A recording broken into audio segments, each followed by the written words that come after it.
অন্তর্বর্তীকালীন সরকারের কাছে আমাদের স্পষ্ট মেসেজ, স্পষ্ট বার্তা। এই ঘটনার সাথে যারা জড়িত ইসকনের সন্ত্রাসী, তাদেরকে অবশ্যই গ্রেফতার করতে হবে। বগুড়া নিরাপদে থাকুক, এটা আমরা সব সময় চাই।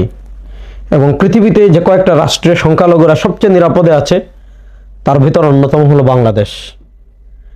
সংখ্যালঘুরা নিরাপদে থাকুক এর অর্থ এই নয় সংখ্যালঘু কার্ড খেলে সংখ্যাগরিষ্ঠ মুসলমানদের বিরুদ্ধে অনবরত ষড়যন্ত্র করে যাবে। আপনারা দেখেছেন বাংলাদেশে হিজবুত তাহরির নিষিদ্ধ, বাংলাদেশে আরও অনেক সংগঠন নিষিদ্ধ। রাষ্ট্রপক্ষ থেকে কি বলা হয়েছে? এই সংগঠনগুলো উগ্র। আমাদের প্রশ্ন হলো, হিজবুত তাহরির যদি উগ্রতার কারণে নিষিদ্ধ হয়, আরও কিছু সংগঠন আছে সেগুলো যদি উগ্রতার কারণে নিষিদ্ধ হয়, তাহলে বাংলাদেশের 24-এর পরেও যারা মানচিত্র এবং স্বাধীনতা বিরোধী ষড়যন্ত্র করেছে, সেই ইসকনকে বাংলাদেশে কেন নিষিদ্ধ করা হচ্ছে না?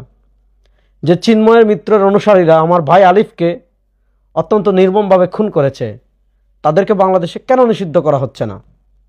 সম্প্রতি যে ঘটনা ঘটেছে, গাজীপুরের একজন ইমামকে তারা অনবরত হুমকি দিয়েছে, চিঠি দিয়েছে। সর্বশেষ এই পরিবর্তিত বাংলাদেশে তাকে অপহরণ করে নিয়ে যাওয়ার মতো দুঃসাহস দেখিয়েছে।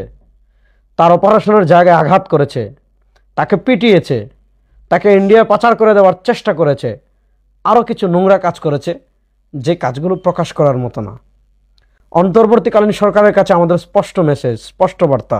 এই ঘটনার সাথে যারা জড়িত ইসকনের সন্ত্রাসী, তাদেরকে অবশ্যই গ্রেফতার করতে হবে।